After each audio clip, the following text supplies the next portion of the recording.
Welcome to the Smart Thinking Podcast. This is my dad, Ted.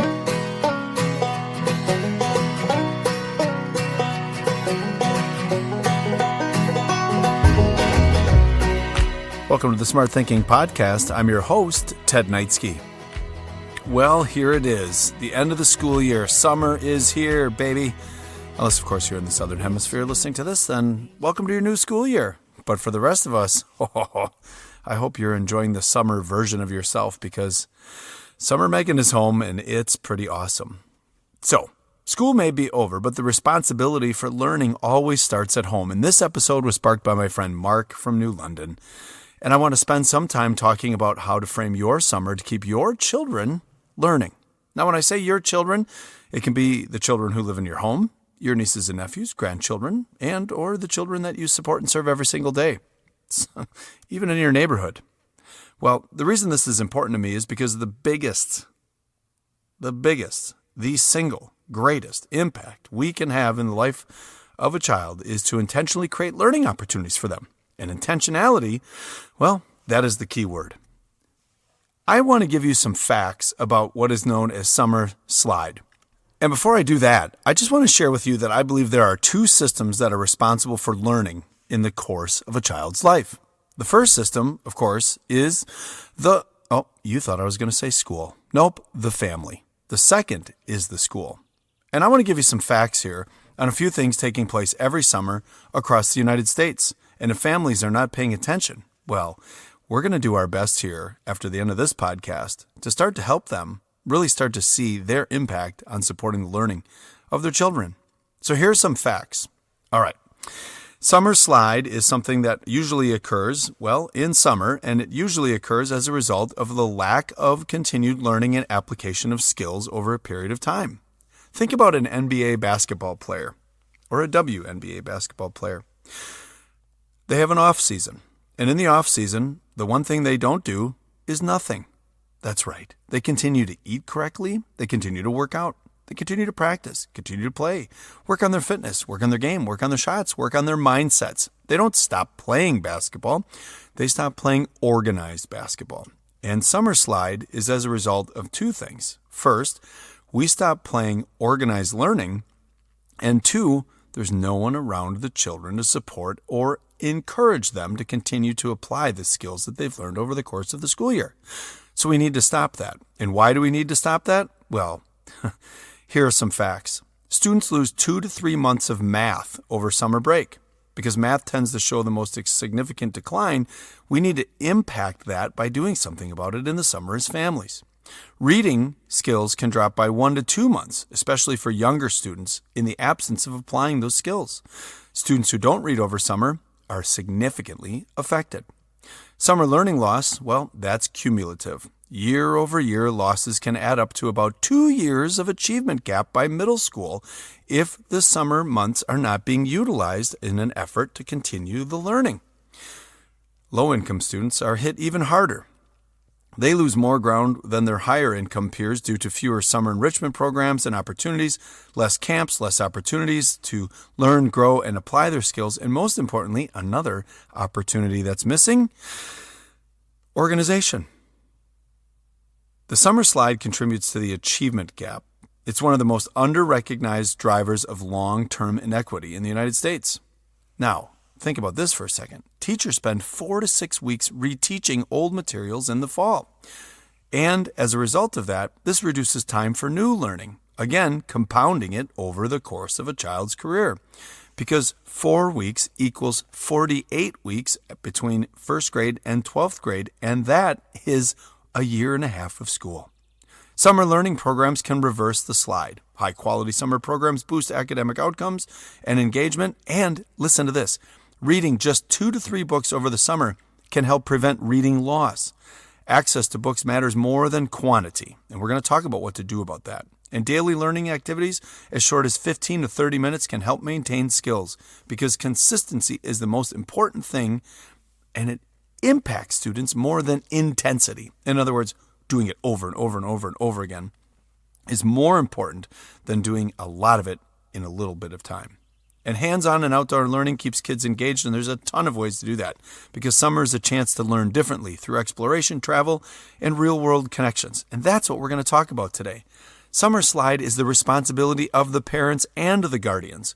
Learning should be incorporated into the context of everything when a family is together or children are active. Children need structure, and they need role models for learning. Summer is the ultimate time to learn, grow, and go together. And I have a million ideas for you. But before I get going, I need to get you the reminders that we take care of every single week. And that is that we are all leaders. Leaders who have influence over other people because that's what a leader is. We are people who each and every single day have the opportunity to change the direction of the people around us by using our influence, our knowledge, and our energy to support those on their journeys. Because we are ultimately Buffalo leaders, people who charge into the storms that we're facing. And when it comes to Summer Slide and student learning, well, there's only one thing we can do, and that's change our own behaviors so that we can lead others to more successful futures. And friends, it's so simple, it's scary, but there are too many things that are standing in our way. Before we get into that, we also have to understand what is known as followership. And that's the idea that we are leading every single day, but we are also following a mission. We are following expectations, and we are reaching our goals together by collaborating with other people. There is no solo fighter pilot in raising children. It's a group of us all working together in the same direction, and the direction is the success of the little people around us. And followership in the context of today's podcast really supports the smart thinking behind this simple idea.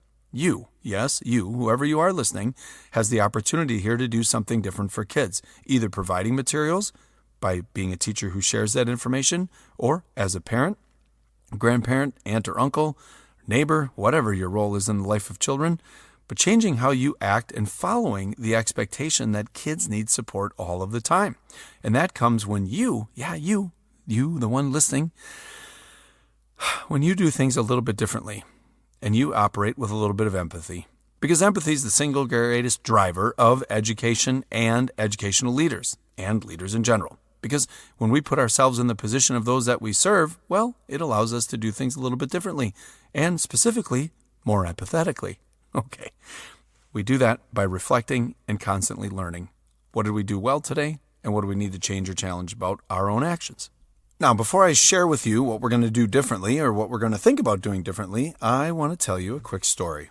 And before I get into that research, I want to share some about the strategies. I want to share with you an experience that Megan and I had when we were young parents. And by the way, summer Megan is home, and she is wonderful. All of you teachers listening who are in your summer mode, thank you for what you did this school year, and thank you for being so much fun during the summer. Okay, so one of the things we did when we were young parents was that we had decided that we were going to set one goal for us, and that's that our core value as a parenting team would be that we were going to make sure our kids had experiences in their life to ensure that they were worldly and understood the world that they lived in. Because, well, we're two educators, and we knew what we wanted to do.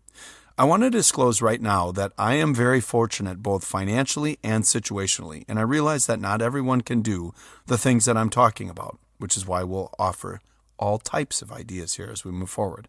And I also want to disclose that me, as a child with my brothers, well, we didn't grow up with too many things or too many opportunities to travel and go places. And over the course of my life, I was dead set on providing travel and learning, selfishly for my kids, but most importantly, for me. So, with that, when we traveled, we were very intentional about making sure that we had learning in there. Now, as someone in leadership, taking long vacations was always challenging for me and my family, and we always chose to travel over the 4th of July. Because frankly, nobody misses the superintendent, the principal, or the CEO over the weekend of the 4th of July, because everybody's doing something. So we wanted to ensure that we took road trips with our kids, and that would allow them to increase their own background knowledge about their life and their learning, and we did all different types of things. But we always tried to line up our children's curriculum. So if they were in 4th grade in the state of Wisconsin, well, in the state of Wisconsin, 4th grade is Wisconsin State History Month. So guess what we did for 4th grade? As we entered 4th grade, we toured the state of Wisconsin, going to the Capitol, state parks, different things that were impactful. We went down to Milwaukee and saw where Teddy Roosevelt was shot when he was running for president. So as time went on, we started to try to get more and more creative to give our kids more and more opportunities to be exposed to the country in which they grew up in so that they could understand the geography and the people. And I ran across this really cool article from National Geographic, which was the greatest things to do on the 4th of July. And we use that as a punch list. And one of the greatest things to do on the 4th of July is to be in our nation's capital, Washington, D.C. Why? Well, there's so many things to do. First, the Smithsonian museums, well, they're all free. Trains are easy once you get there. Walking is incredibly accessible. And the heat, well, that keeps everyone in a good mood. That, my friends, is deep sarcasm. Washington, in July, is warm. But if you do it right, and you're in the museums and on the trains and on the move and in and out, you're fine. And my favorite thing, because we've now done it twice, and we're doing it this summer, is sitting on the grass at the Lincoln Memorial during the fireworks. It might be the coolest thing to do in our country on the 4th of July. Okay, so when we travel, I keep a true sense of wonderment. It's now become very annoying to my kids because I'm constantly like, look at this. Can you believe this? Look where we are. But when they were little, they loved it. They loved the energy. They loved the excitement. They loved feeling really special. They loved recognizing a simple fact, and that's that we were lucky. Because it's through enthusiasm that we can guide other people to learn and love to learn. Our trips were very social studies based. I mean, I was a social studies teacher. Megan also teaches social studies. So it was lots of stops on the highway to read and see historical markers and get out of the car and do things. I'd read to them or I'd make them read them to me. And then we would explain them as we drove down the road. We would be in the car listening to books on tape and having conversations about that. Well, I got to be honest. I don't know why we still call them books on tape because I haven't seen a tape in a gajillion years. I don't even think my children have ever seen a tape. Okay, sorry, digression. But one of the things that was really cool was an interaction we had at the Smithsonian Art Museum, and that's what I want to share. I've observed people not know how to appreciate what is in a museum, like an art museum or a history museum or otherwise. I've seen people go into these things and race through them with their kids like it's a compliance checklist that parents are obligated to say socially that they went to the museum with their children. It drives me crazy. People blow right past some really, really cool stuff to just go look at one or two things. I've seen this over the course of my entire life where the museum might have 2 or 3 things on there that everybody knows about, and people now just run to them and take a picture of it and they walk away instead of standing there and studying it. And that's the modeling that we need to have a conversation about. So what do? Well, instead what Megan and I would do is follow a classic teaching pattern. We'd preview the activity before we got to the museum. We'd develop strategies when we were in the museum, and then we would assess their learning. Very simple. So parents, if you're listening, before you go to a museum, before you go on a trip, you preview with them what we're looking for, what we're doing. We're going to go to the art museum today. We're going to look for very specific types of paintings. When we're in there, we're going to do some fun things. And then when we're done, we're going to talk about it over lunch or over dinner so that we can continue to use and remember what we learned. So we were in the Smithsonian Museum of Art one day. Grace was like 8 years old. Charlie was maybe 11, which that would be the math because they're 3 years apart. So as we walked to the museum, we stopped and took turns reading out loud the signs and historical markers. Then Megan or I would explain what it was and what we were doing. As we got close to the museum, we pumped up what was inside the museum with the kids and talked about how amazing the paintings were and how much value they had and how people from all over the world came to see these things that we were going to see. And as we entered the grand entrance of the museum, the kids looked up and we were all amazed by the sheer size and beauty of the building. As we walked into the galleries, we played a game that we've always played when we go to museums. You see, ever since the kids were little, we always played one of 2 games in the museum, and usually we combined them. We would play the game which we called Which is Your Favorite, or we would play I Spy, and usually both. However, both of them involved one thing: chairs or benches. Okay, you see, kids don't like walking miles and miles. It's tiring. Then they get crabby. Then they get thirsty. Then they get hangry. And yet too many people are running through these incredible collections, not stopping to look around because they're trying to avoid all of those things instead of control all of those things. So we would stop and look around once in a while. We're sitting on a bench in the Smithsonian Museum of Art, and there's a wall of 4 paintings. And as you go into art museums, the galleries all have multiple paintings on the walls, unless it's a really big one or a really special one. Because the real estate in a museum is pretty pretty expensive. So they usually have multiple things on the wall. So we are all silently staring at the wall, sitting on the bench, when the silence is interrupted by a well-meaning grandfather who's watching his children chase his grandchildren around the gallery. He taps me on the shoulder and asks, "How are you doing this?" I asked, "Doing what?" He said, "Your family. You're just sitting here. You're all quiet. Your kids are the same age as my grandchildren. They're not running around. They're not whining, and they're not yelling at each other, and they're certainly not playing tag around sculptures in an art museum. You all look very intent and calm." Meanwhile, he points out, "That's my family over there running around out of control, and your kids look the same age as my grandchildren, and I don't know what's going on." I said, "Have a seat, friend." And I just tapped on the bench next to me, and I said, "Come here. I'll show you what we're doing." I explained that we are all looking at the 4 paintings on the wall to decide which is our personal favorite, and we all pretended that we get to take it home if it's the one we chose. Every wall we look at, everyone picks their favorite. We each stop, stand there, and look at it. When we sit down, we take a little longer so that we can explain why it is our favorite, and we have to share what our favorite part of each painting is. They know we're going swimming later, so they're not in a rush, and we're not in a rush because this is what we're doing today. Plus, we pretend we're spies because you can't eat snacks in the museum, and we each have a handful of goldfish, so we have to be very, very inconspicuous as we snack. I snuck him a goldfish and asked him to join our discussion. Gracie went first because, well, that's what the youngest child always does. They always go first, and she explained her choice, followed by Megan, and then Charlie, and then our new friend, and then I followed. One of the paintings was a street scene in Washington, D.C., and it was all 5 of our first choices. I felt like sitting still a little longer, so we then played I Spy with the painting. And the entire time the guy sitting next to us was playing along and joining in our little tradition. He stood up and said, "Are you teachers?" And he walked away. We went about our day, and the next day we were at the Air and Space Museum. Now I'm just going to pause here for a second and back up.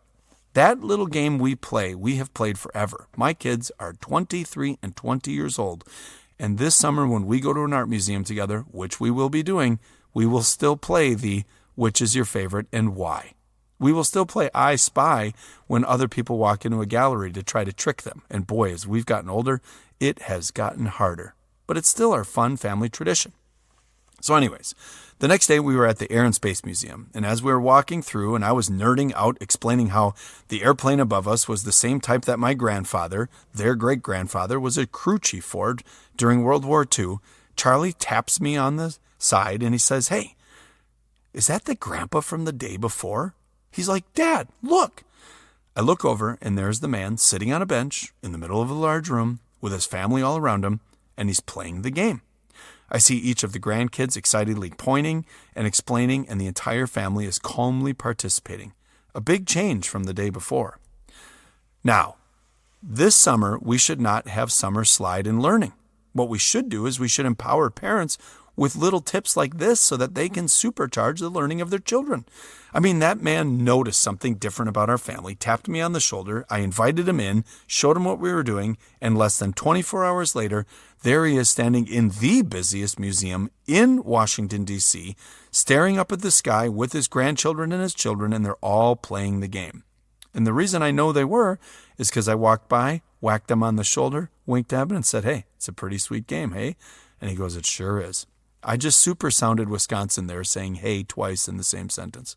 Okay. Here's the deal. This summer, we don't want slide. Instead, I want you to figure out a way to supercharge kids in their learning. But I'm a little afraid that the volume of distractions will increase the loss of skills in learning this summer more than ever before because, well, there's more distractions than ever before, along with parents who do not have the skills to support constant learning with their own children. I mean, I'm an educator. My wife's an educator. My mom's an educator. Their grandmother on the other side's an educator. Everywhere we go, everything we do is through the lens of education.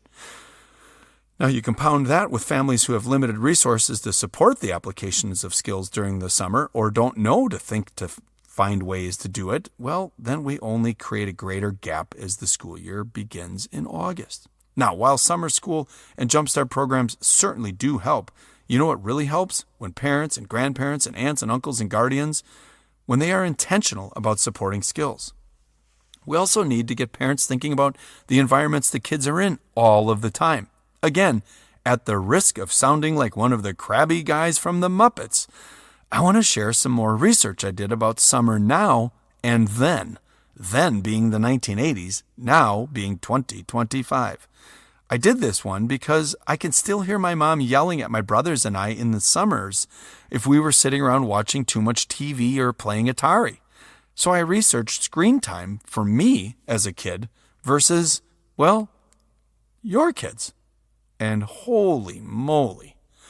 Here's what I learned. In the 80s, on average, the average daily screen time for a child was 2 to 3 hours, and that was mostly television. And that was a lot of time to watch TV, especially during the week if you didn't have cable, because it was just The Price is Right, soap operas, and the news. Wheesh. Maybe some cartoons on one of the weird local channels, but they certainly weren't normal cartoons. And that was the 80s, 2 to 3 hours. In the 2020s, it's 7 to 9 hours on multiple different types of screens. The primary type of screen that an 80s kid used was, well, it was the only one that was available, a television. And then in the 20s, it's smartphones, tablets, televisions, all different types of handhelds. The content type in the 1980s was broadcast television shows or videos if you were lucky enough to have a video store in your town. In the 2020s with the internet, well, you've got a stereo, a video camera, a television, a movie theater, all in your pocket. So you can be streaming nonstop on social media, on the web, and you can be playing games. You can constantly be engaged. The interactivity between the 80s and the 2000s with technology, well, in the 1980s, it was low because there was only one thing you could do. Watch it and maybe play a video game. In the 2020s, the interactivity is incredibly high because you're watching, posting, gaming. It's all encompassing. And the parental controls in the 1980s were very simple. My mom just came in and turned it off. In the 2020s, it's pretty hard to turn it off. You don't know where they are. You don't know what they're doing. You don't know what they're looking at. And you have to use app-based devices to, well, try to control it if you can. And here's the one thing that really surprised me. And it shouldn't have until I thought about it. Well, and after I thought about it, it didn't surprise me at all. But initially it did. Do you know how many screens there were in the average home in the 1980s in the United States of America? 1. And 2 if you were really well-to-do. In the 2020s, there are between 6 and 14 devices in every home in the United States. So what does that mean? It means schools need to provide examples of ways to incorporate summer into learning in a proactive way, because summer slide is going to happen more than ever before because there's too many distractions. What schools need to do is we need to create lists of activities for parents to do. We need to teach parents and guardians how to support their kids in the attainment of numeracy and literacy and in the ability to retain all of that information. We need to send home lists of books to read. We need to create ways to use math in everyday life so that they don't lose any skills. I mean, cooking together, learning together, measuring together, all the different ways you can apply math, especially in under 8-year-olds, is going to make a difference. All this is easily done through family-based project learning opportunities, but what family knows how to do that? Very few. So if we provided that opportunity, well, we could maybe stop the summer slide. We need to teach parents how to wonder about the world out loud to encourage higher order thinking for their kids. We need to reteach how to take a walk with your children. We need to reteach how to read with your kids. We need to reteach how to just be part of the world and look around once in a while. We need to teach them how to take a walk and increase the observation skills so that when they're out walking, the kids become, well, a little thing called inquiry. They become more curious about their world. The power of playing I Spy and then discussing what it is you found is really, really impactful for kids. But if nobody ever taught you how to do it, well, then you would never know. One of the things that we need to do better is to help parents understand the different ways in which they can support their children learning simply, like giving them lists of day trips that they can use to support next year's learnings.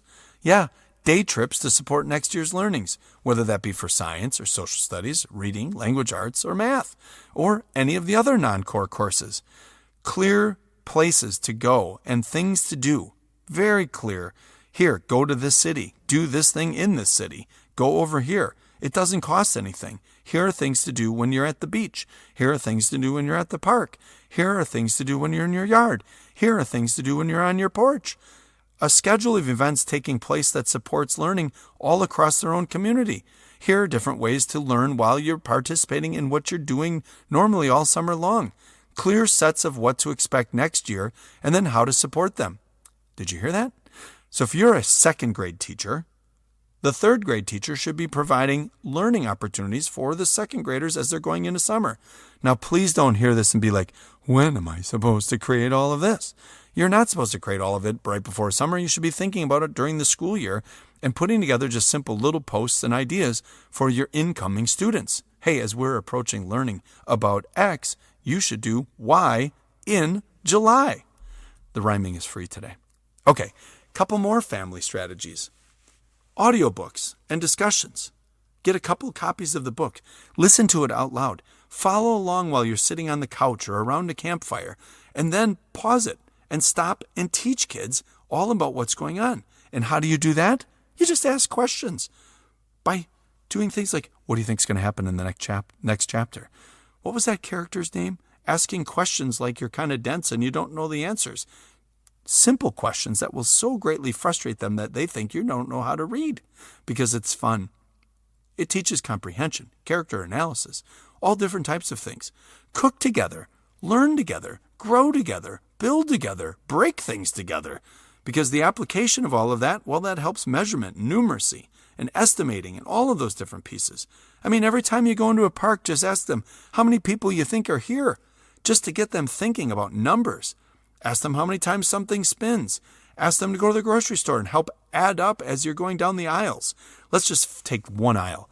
Let's go down the cookie aisle. Yeah, cookies and crackers. Let's go down to the cookie and cracker aisle and then add together as we're moving how much the Oreos are, plus the Triscuits, and then plus some Wheat Thins, and then plus a bag of pretzels, and see if we can add that up together, working together. Yeah, you can use a calculator if you're not good at math, and they can use one too, but just get them thinking about math everywhere you're going. And then say, well, what do you think the tax is on this at 5.6% or 7% or wherever you live?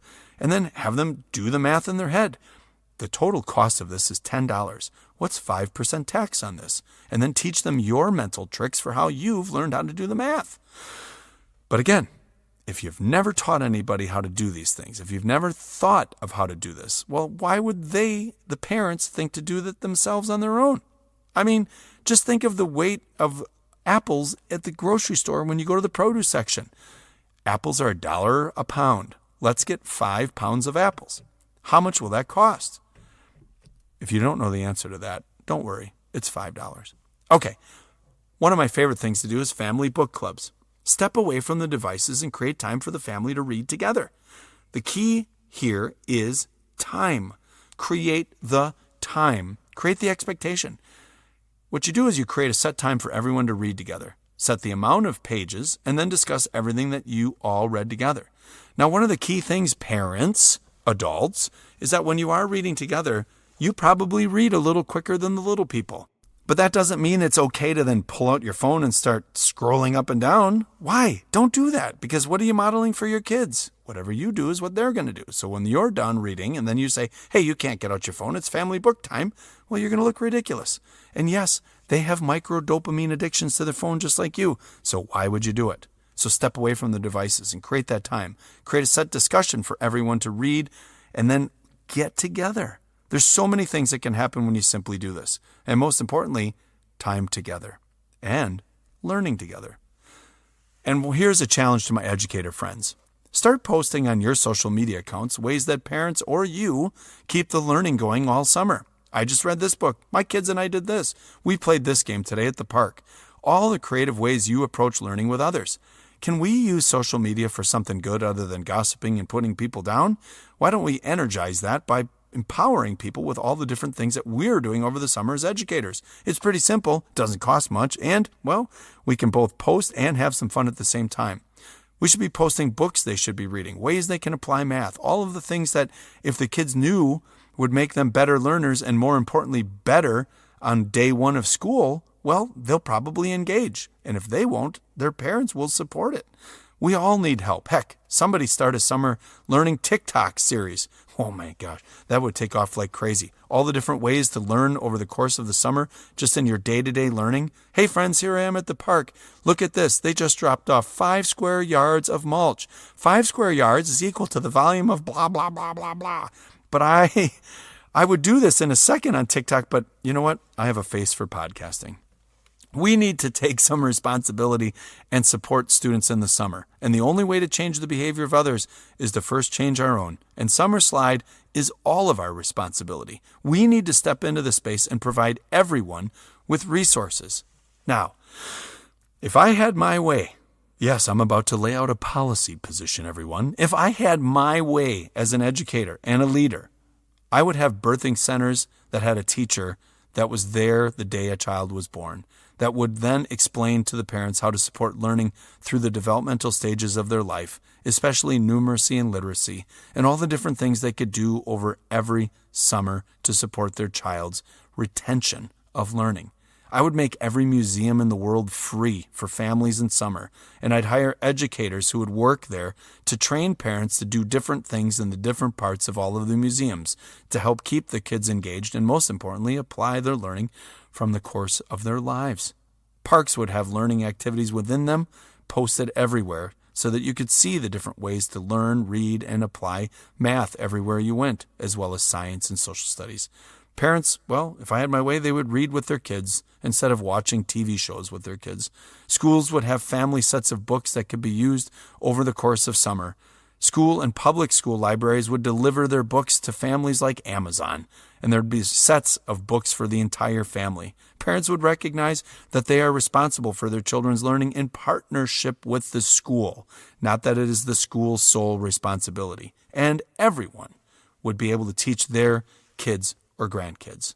That's if I had my way. So Buffalo leaders, we don't turn away from stuff like this, and we do not accept the norms. We charge in the storms we face, and the Summer Slide is going to be a wider gap every summer as we move forward. There are too many digital distractions. Family dynamics are changing. Kids are less patient, and this is an opportunity to improve learning and skill attainment for everyone by just paying attention to the different ways to apply learning throughout the summer. Buffaloes model for other buffaloes so that they can learn and grow. Because us Buffalo leaders, we always follow a simple formula: learn, grow, and go. So let's do some smart thinking. Describe your strategies for supporting homegrown learning. List the people in your life that could benefit from summer learning support. And last, list your favorite learning strategies when you are with others. Mine is the Cliff Clavin strategy, just randomly throwing out facts all of the time. Okay, that's it. That's the Smart Thinking Podcast. Hey, as always, thank you for listening, and please make sure to share this with others. Get this out there to teachers and parents and policymakers so that we all engage in the opportunity to support kids over the summer.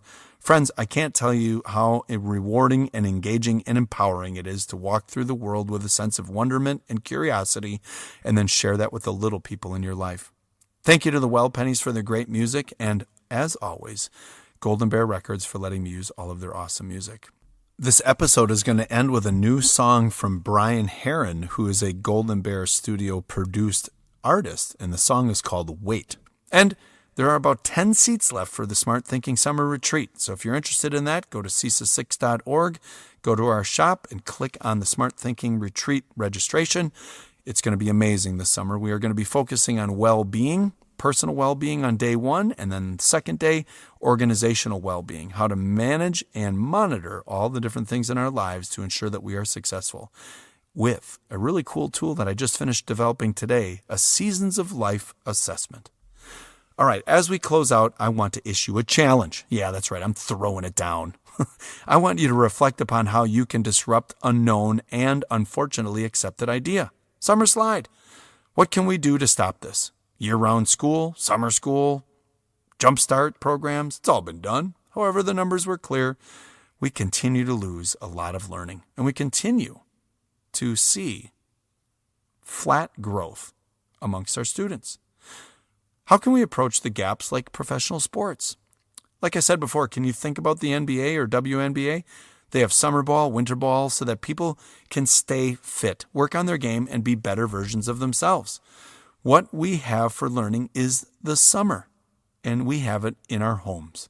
Homes need to be empowered and taught how to get learning in front of everyone, how to support people so that they can help those they love and help others be stronger and better learners. Over the course of the next few weeks, I'm going to be bringing in several more authors onto the podcast to help you hear about leadership and learning, and they're great. But my challenge for you over the course of the summer is to sit back and figure out a way to disrupt summer slide. What can you institute over the course of the next year so that you can collect all of the different skills and methods to ensure that parents and guardians can use them over the course of the summer to supercharge the children as they come in? I used to teach AP courses, and while I taught those AP courses, there was summer reading, and the students had to read before they came to my class, and boy, could you tell the ones who did and the ones who didn't. And when I taught 8th grade, I could tell the kids who had opportunities and the kids who didn't, because I had to spend a few weeks reteaching everything that they had forgotten over the course of the summer. So let's stop this. And I'm going to give you one more challenge. What will you do this season to grow your leadership and support your skills? Oh, Ted, did you just pivot and make this about us? Yes, I did. What will you do this season, this summer, to grow your leadership and support your skills so that you don't experience slide? Yeah, I said it. What are you going to do? What will you do to learn, grow, and go? What you model and expect is what you get. So you know what? Get to it.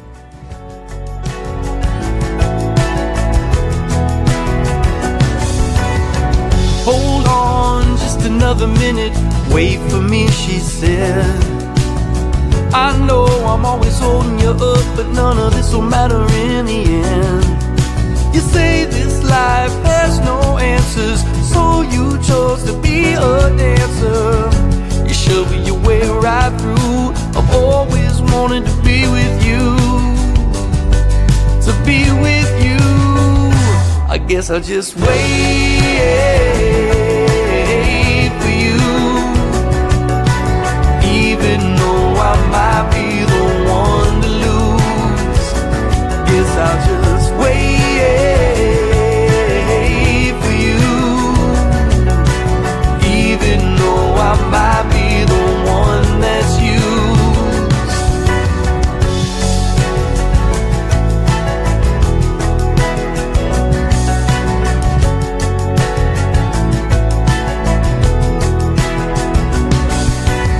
You say, why do we always have to hurry, everything planned aside?